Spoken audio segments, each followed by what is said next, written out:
Ça y est, enfin, la pause estivale prend fin ce week-end avec notamment l'arrivée du Grand Prix de Silverstone. 5 longues semaines sans course et aussi sans news, je pense qu'il serait bon de faire un petit récap de ce qui s'est passé juste avant la pause estivale et parler des enjeux de cette deuxième partie de saison qui risque d'être particulièrement intéressante. Du coup c'est parti, petit récap, 5 enjeux pour la deuxième partie de saison 2022.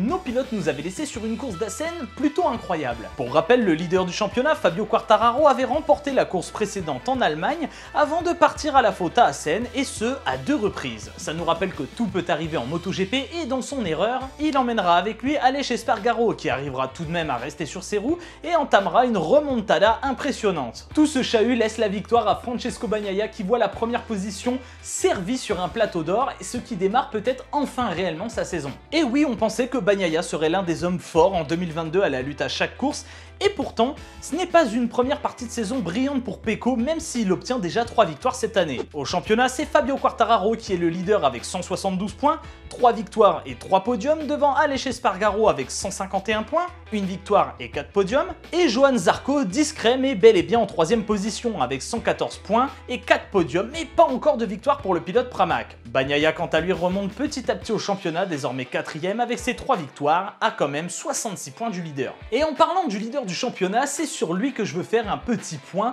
sur les enjeux 2022, car il y a quelques petites choses à souligner.